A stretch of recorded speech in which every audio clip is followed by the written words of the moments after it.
on fait Irshai Oliver. D'accord, ok. Non. А кто будет представлять? Светлана Кивакова. Иршай Оливер.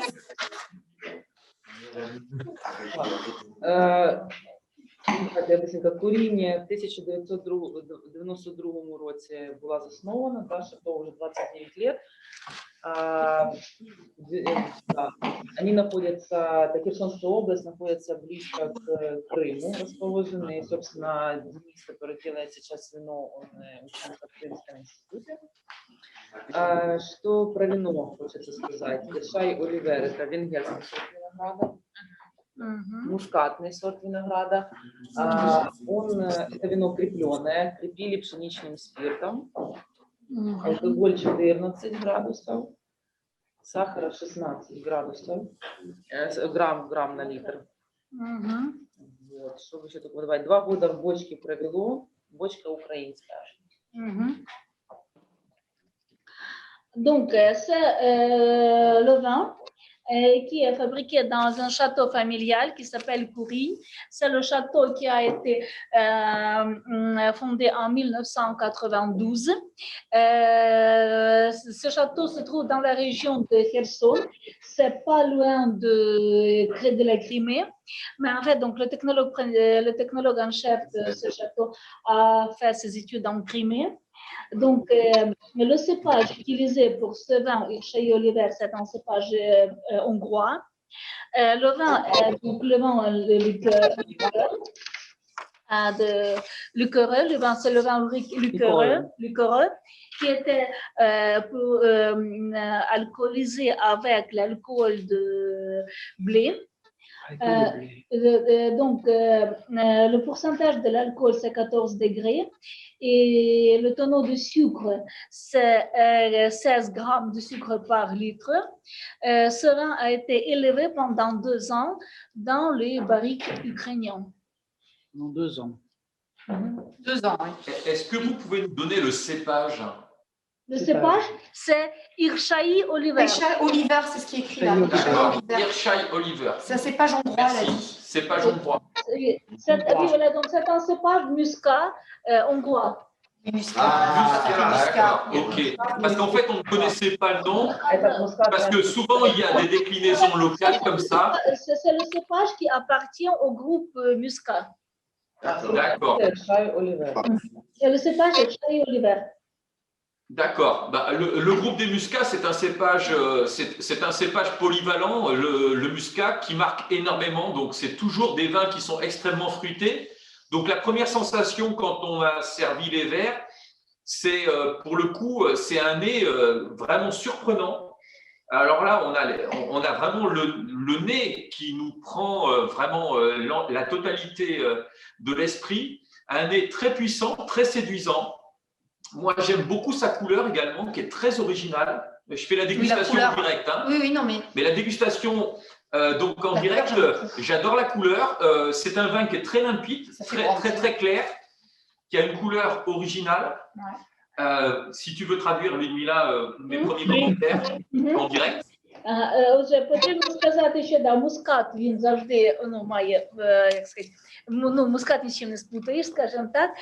І потрібно сказати, що тут аромат досить такий потужний, і навіть він такий з сюрпризом, скажімо так, але фруктовий відчувається дуже добре фруктовий аромат. Воно потужне, воно таке, яке можна, скажімо, зваблююче. Мені дуже подобається його колір, такий досить яскравий, прозорий.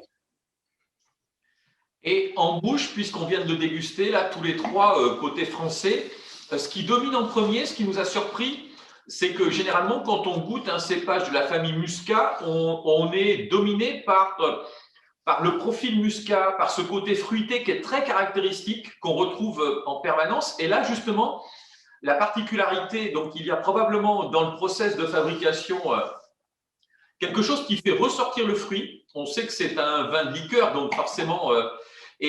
là, à l'inverse, on est quand même sur une première dominante en bouche qui est le sucre. On est vraiment sur un dessert. on est vraiment sur un petit plaisir de fin d'après-midi, un goûter. Il faut absolument le boire frais. Et oui, absolument. Et qui pourrait devenir lourd, comme le dit Guilherme, qui pourrait devenir lourd s'il n'est pas bu frais. Donc, c'est un vin qui doit vraiment se boire frais pour conserver cette facilité à boire et ce côté petit plaisir sucré, vous savez, petite pâtisserie de fin d'après-midi. Sinon, le risque, c'est que chaud, il devienne relativement lourd. Voilà.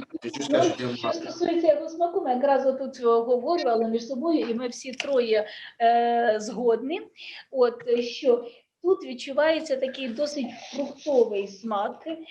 І коли його береш, ми відчуваємо зразу смак фруктів, смак солодкий, цукровий, тобто це видно зразу, що це десертне вино, тобто це якби кінець дня, ми вже скажімо, розслабилися, і ми відчуваємо це задоволення від цього десертного вина. Але потрібно сказати, що його потрібно пити лише охолодженим. Тому що якщо воно не буде холодне, воно буде важке.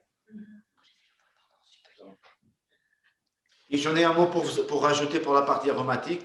Donc, côté muscat, ça se sent qu'il y a de sein de muscat, donc floral, fleur blanche, rose, litchi, Litchi.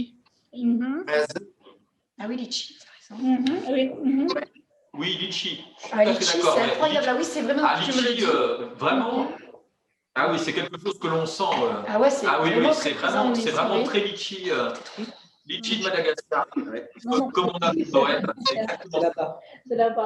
Да, я хочу додати ще кілька слів щодо аромату цього вина. Тут відчувається дуже добре білі квіти, троянда і лічі. Et nous confirmons que c'est un excellent produit. Pour ce type de vin, c'est pas toujours aisé. La France est spécialisée sur ce type de vin, ce qu'on appelle des vins de liqueur, qui sont parfois des vins, en France, on les trouve parfois trop lourds, trop alcoolisés, trop sucrés. Je trouve que sur ce vin, la balance est bien faite. Il y a une bonne balance entre le sucre, l'alcool, il n'y en a pas trop. Ça ne, voilà, je trouve que ce n'est pas un vin qui a les défauts de certains vins français que l'on pourrait trouver dans cette catégorie-là. Donc je pense qu'en Ukraine, et sur les pays limitrophes, c'est un produit qui doit avoir son public et qui doit se vendre et qui doit se commercialiser sans trop de problèmes. Я хочу сказати, що це вино, наприклад, у Франції у нас також виробляють кріплені вина, але потрібно сказати, що часто французькі вина в них грішать тим, або вони занадто солодкі, або вони занадто міцні. А тут якраз це вино, яке дуже добре збалансоване, і в плані цукру, воно не занадто солодке, не міцне, воно дуже добре збалансоване, і в ньому взагалі не відчувається оцих недоліків, про які я говорив. І я думаю, що воно могло би мати у нас гарний успіх.